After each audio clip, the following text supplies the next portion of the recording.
You ever feel that life is a sequence of grey? A swim through the molasses of the mundane. People try to justify their existence through their trivial pursuits, a degree, a job, a family. Sure, they get a blip of dopamine once they reached their goal, but it never lasts. I'd found out early on that there were much easier ways to get that rush. During a game of blind man's bluff in my back garden, my best friend Jason hid in the treehouse. I'd heard him giggle as I walked past, and my 8-year-old brain decided it would be a good idea to go after him. Well, my sightless hands missed the top rung, and I plummeted to the ground just as I was about to catch him. The shrieks of my mum echoed in my head for weeks after, and the broken arm still itched a year later, but what I felt in that moment became etched into my brain. I'm a true dragon chaser. Each free solo climb, cave dive, or base jump brought a brilliant flash of colour to my life, though it faded soon after. The next time was always duller, unless I upped the ante. Then, on January 15th, 2021, after I stalled during my first wingsuit base jump, and my chute failed, I got a Technicolor show that would have made Joseph jealous. Each second of the 10,000 foot plunge was filled with the exquisitely paradoxical combo of thrill and peace as certainty of the inevitable end seized my heart, a transcendent sensation that was cut short when a dense grouping of trees broke my fall, as well as my legs. It wasn't until I found out about necro jumping that it all made sense. I finally discovered the granddaddy of all dragons, King Ghidorah, if you will. See, I figured that what I had been chasing all this time was death. I'd knocked on the door between me and him many times. He even opened it once. Why not step through, at least for a little while? I eased myself off my wheelchair and sat on the bed for the final preparations. Around me were a bunch of tubes, wires and equipment that I had acquired over the last month. I stuck the defibrillator pads to my bare chest. Underneath, my heart rattled in my ribcage as if it were a bird desperate to break free. The automated syringe for the secobarbital was attached to my left arm, while the one for the adrenaline was attached to my right thigh. As you'd expect, I found out about necro jumping in a dark web forum, specifically from a user that went by Ash the Necronaut. Luckily, they also had a recommended setup for their journey. Though listening to the medical advice of some dark web rando was the stupidest thing I've ever done, I followed their instructions to the letter. The stopwatch app on my smartwatch was set for 5 minutes. I fit the oxygen mask over my mouth and took a deep breath. My hand wavered over the watch face. This was it. I inhaled again, deeper this time, then pressed the start button and laid back onto my bed. The last thing I felt on this plane of existence was a small prick in my left forearm. I plunged into the void at a face-melting speed. My body disintegrated and all sensations blurred into one as my mind screamed with every neuron it had. Wingsuiting was about as exhilarating as jumping the last step of a staircase in comparison. The only person who could comprehend a fraction of what I felt was Felix Baumgartner when he jumped from the edge of space and went into a death spiral halfway through. Then I smashed into the ground, and a tide of pain washed over me as I regained corporeal form. Pale light streamed in from up ahead, illuminating the obsidian walls of the tunnel I was in. I groaned and made my way to my feet, taking several steps before I realized I could walk again. I also realized that I was stark naked, though I didn't mind that much given the circumstances. Having my legs back for some PJs and underwear was more than a fair trade in my book. Scanning my body revealed no cuts or scrapes. The only thing off was that my skin had a dim glow that produced an eerie translucence, as if I'd swallowed a lantern. I grimaced and stumbled to the tunnel's exit. It was like I'd fallen into a Beksinski painting, and I considered the possibility that the artist may have visited this dimension in his dreams. 3 crescent moons, arranged in a triangle, hung in a sky of black haze. Below lay a plain of arid earth, the colour of congealed blood. Cracks crisscrossed the entire structure, as if a stampede of titans had passed through. The air was heavy with a coppery musk and suffocating in its stillness. In the distance, a forest of impossibly tall white trees pierced the sky with deformed and leafless limbs. Their immense size seemed to create its own gravity, inviting me in. With no other structure in sight, I decided to obey. I was within 100 meters of the forest when the dogs came. I had trudged through the wasteland for what felt like days and had started to worry if I would get to the tree line before the 5 minutes were up. I didn't spot a wide crack and tripped, crashing to the dirt head first. Daggers of pain stabbed into my skull, and a warm liquid trickled down from my forehead, like blood, but luminescent. I struggled back to my feet and plodded on. Then, the crack of splitting rock came from behind me. I turned to see 3 sallow creatures erupting from the ground where I had fallen. They were wolfish in appearance, though furless, and possessing snouts closer to those of a crocodile. Their vertebrae protruded from their backs like the plates of a stegosaurus. The middle one stalked forward, lapped up the ichor I had spilt, then fixed its eyeless sockets on me. I ran. The frantic thud of my feet was joined by a chorus of howls as the creatures gave chase. My heart, though lacking pulse, seemed primed to explode. The whole time I imagined what those teeth would feel like, clamped around my neck.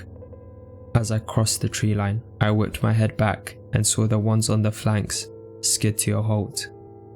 The center one paused to snarl at the other 2, then resumed its pursuit. I cursed and continued to weave through the enormous trees. The rabid barks grew louder. With nowhere to hide, I was sure it would be over soon. Then there was a whoosh of air as a dark mass swooped down from overhead. One set of barks cut off with a horrific crack. I turned back to see a gaunt man with a giant set of raven black wings. He stood between me and the 2 dogs that must have gotten the courage to continue. At his feet lay the mangled body of the leader, its spine twisted in an unnatural angle. The remaining dogs growled at the newcomer, then the one on the right lunged at him. With inhuman speed, the man smashed his ebony staff into the jaw of the dog, knocking it clean off. The last dog used the opportunity to circle out and pounce at me, but the man grabbed it by the throat, mid-air. Black flame spewed from that hand and reduced the creature to ashes in seconds. All that remained was the hideous stench of charred gristle.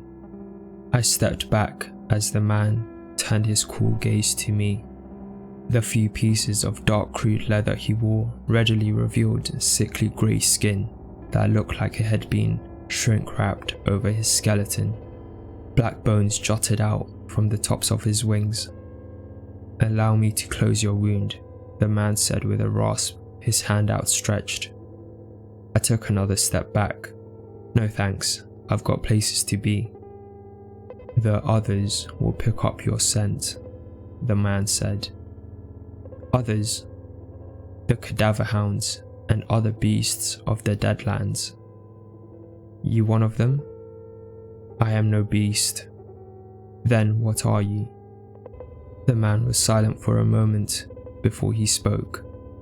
"An emissary of a Shinigami." "Shinigami?" "A god of the Deadlands. I am his messenger, or angel if you prefer." "That's great," I said. "Now, do you know how I can get the hell out of here?" "The forest?" No, this whole place. I've been here too damn long. The flow of time is different here. You will return to the mortal realm as long as your body isn't compromised. In the meantime, I will take you to meet my lord. I frowned. You said I'll go.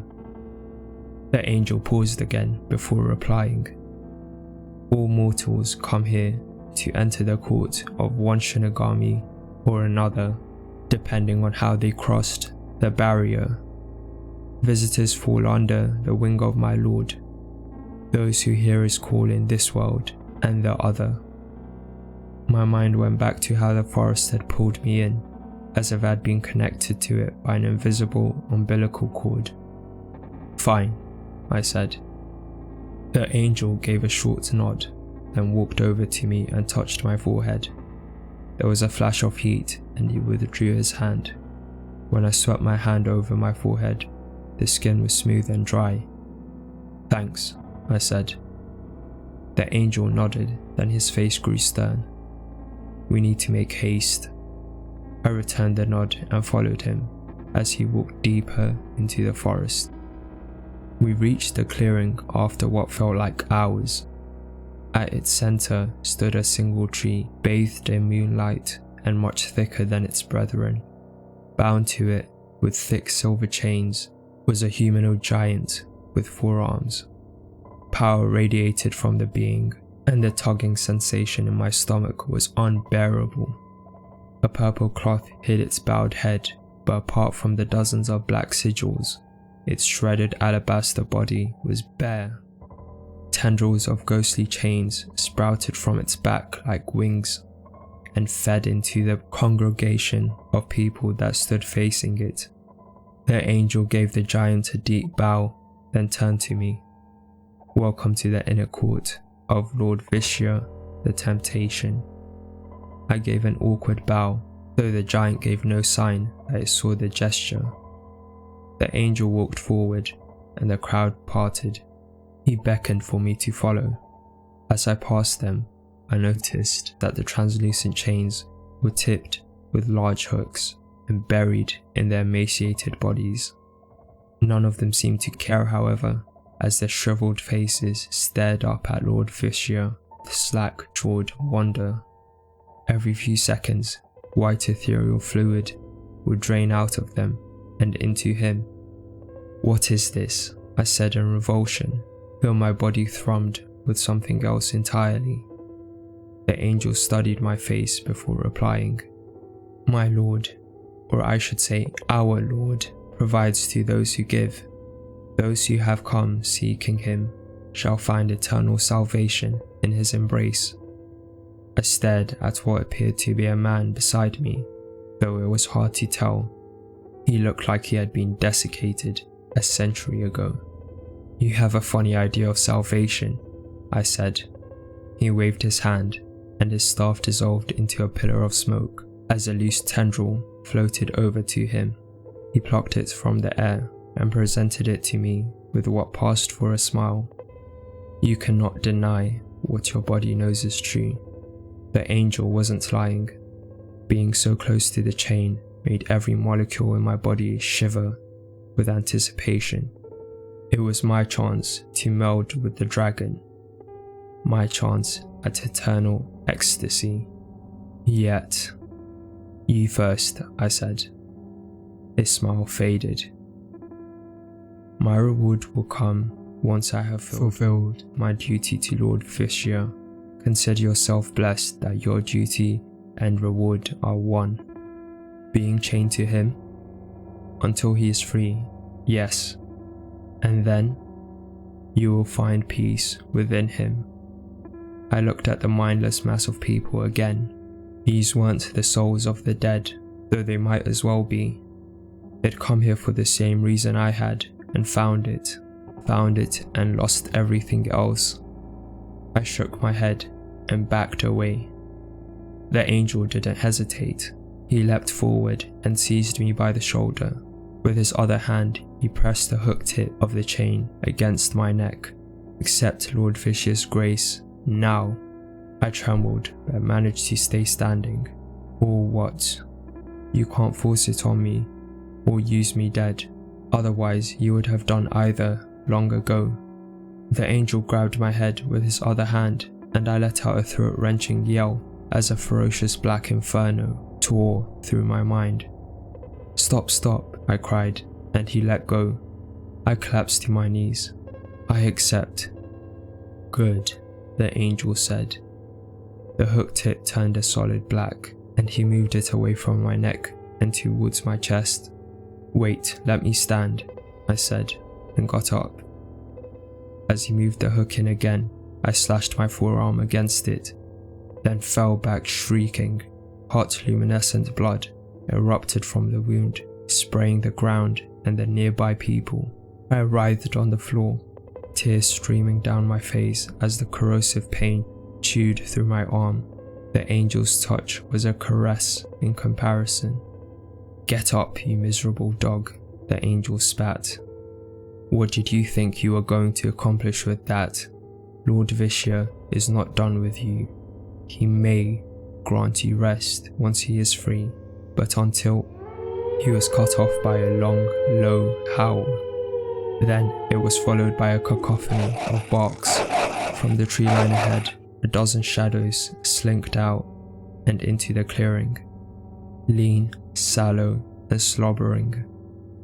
Cadaver hounds. I forced myself up and staggered into the forest.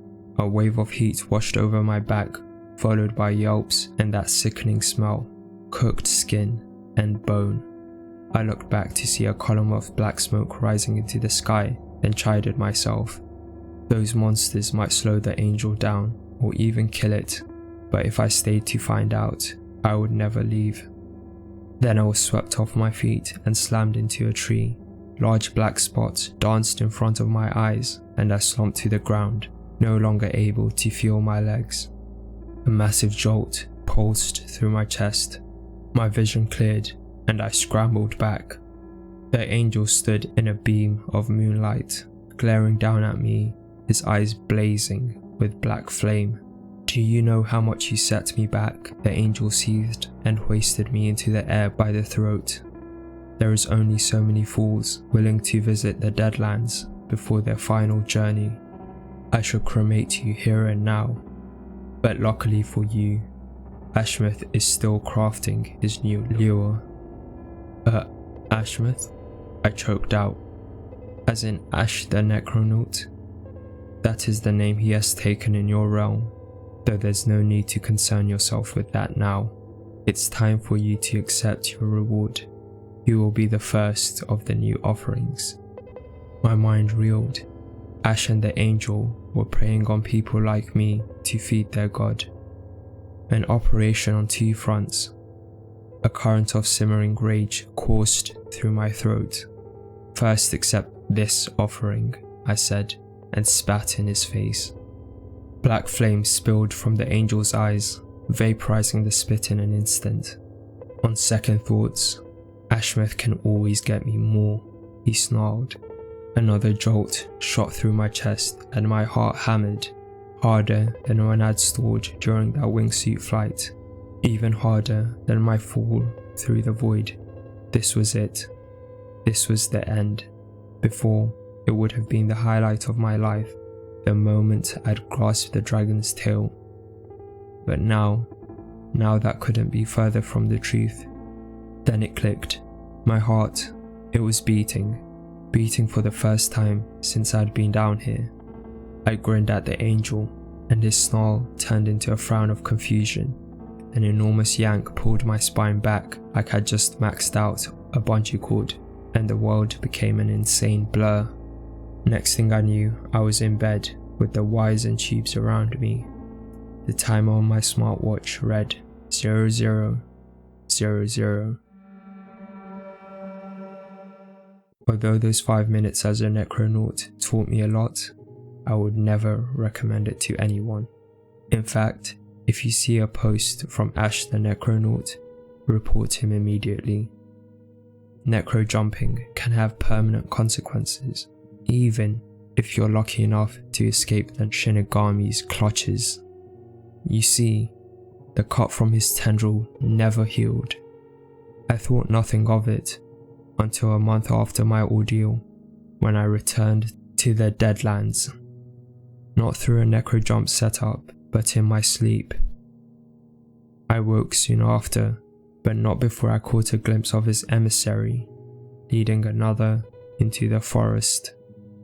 Since then, I've limited myself to short naps, though I'm now developing the symptoms of narcolepsy. My only hope is to find Ash the Necronaut in this world. Otherwise, the Angel of Death will find me in the other.